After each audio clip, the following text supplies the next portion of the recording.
नमस्कार मित्रांनो, स्वागत आहे तुमचं आताच्या ब्रेकिंग न्यूजमध्ये। मित्रांनो, एखाद्या व्यक्तीला वाटत असेल की त्याच्या मृत्यूनंतर त्याची सगळी संपत्ती फक्त काही निवडक व्यक्तींमध्येच वाटली जावी, तर त्यासाठी मृत्यूपत्र तयार करणं आवश्यक आहे।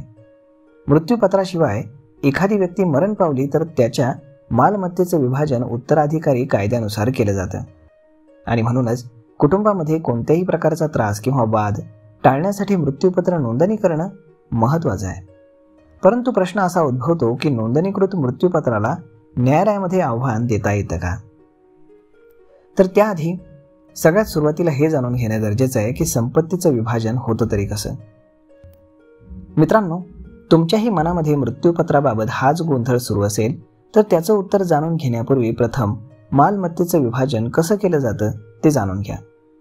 कोणत्याही व्यक्तीच्या वडिलोपार्जित मालमत्तेमध्ये सर्व मुलांना आणि पत्नीला समान अधिकार दिले जातात।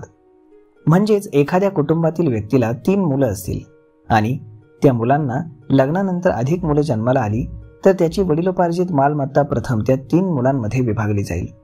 त्यानंतर वडिलांच्या वाट्याला आलेली मालमत्ता त्या 3ही मुलांमध्ये समान विभागली जाईल। मालमत्तेच्या वाटणीवरनं घरांमध्ये होणारे वाद तुम्ही अनेकदा पाहिले असतील, जे टाळण्यासाठी मृत्यूपत्र हे बनवलं जातं। परंतु तरीही मृत्यूपत्र तयार केलेल्या व्यक्तीच्या निधनानंतर त्याच्या संपत्तीवरील अधिकारावरनं कुटुंबामध्ये वाद हे होताना आपण पाहतो। तर मग आता हेही पाहूयात की नोंदणीकृत मृत्यूपत्राला न्यायालयामध्ये आव्हान देता येऊ शकतं का? तर होय, मृत्यूपत्राला आव्हान हे दिलं जाऊ शकतं। जर त्यामध्ये काही दोष असेल तर त्याची नोंदणी केलेली असो किंवा नसो, इच्छापत्राला न्यायालयामध्ये आव्हान हे देता येतं। यासाठी अनेक आधार आहेत, परंतु मृत्यूपत्राला न्यायालयामध्ये आव्हान देता येईल याची खात्री करण्यासाठी भारतीय उत्तराधिकार कायदा 1925च्या तरतुदींची अंमलबजावणी केली पाहिजे। समजा एका महिलेला पालकांकडून मालमत्ता वारशाने मिळाली आणि तिनं तिच्या 4 मुलांपैकी एकाच्या नावे मृत्यूपत्र केलं, तर ती महिला हयात नसली तर महिलेच्या मृत्यूनंतर उर्वरित 3 भावांना मृत्यूपत्राबद्दल समजलं आणि 3ही भावांनी माहिती नसताना मृत्यूपत्र आधीच न्यायालयात नोंदवलं गेलं तर उर्वरित 3 भाऊ मृत्यूपत्राला आव्हान देऊ शकतात का, हा प्रश्न उपस्थित होतो।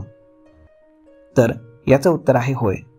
मृत्यूपत्राची वैधता आणि सत्यतेला आव्हान हे दिलं जाऊ शकतं। जेव्हा कायदेशीर वारस म्हणजेच तुमचा भाऊ त्याच्या नावावरती कागदपत्र वचनपत्र हस्तांतरित करण्यासाठी प्रोबेट केस दाखल करावी लागते, तेव्हा तुम्ही न्यायालयामध्ये मृत्यूपत्राला आव्हान देऊ शकता। त्या काळामध्ये तुम्ही युक्तिवाद सादर करू शकता आणि तुमच्या आईच्या मृत्यूपत्राला आव्हान देखील देऊ शकता। तुमच्याकडे योग्य न्यायालयामध्ये दावा दाखल करण्याचा पर्याय राहतो।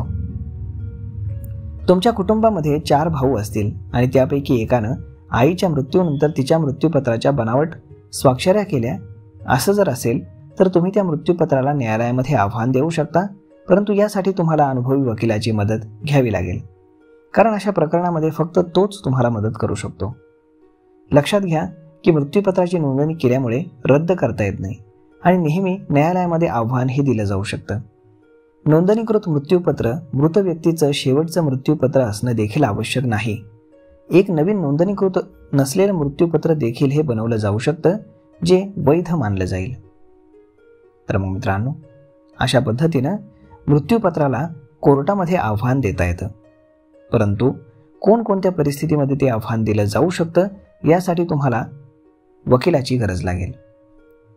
तर मग मित्रांनो, हा व्हिडिओ, ही माहिती तुम्हाला कशी वाटली हे तुम्ही आम्हाला कमेंट करून नक्कीच सांगा आणि जर आवडली असेल तर आपल्या जवळच्या मित्रमंडळींसोबत देखील हा व्हिडिओ तुम्ही शेअर करायला विसरू नका। धन्यवाद।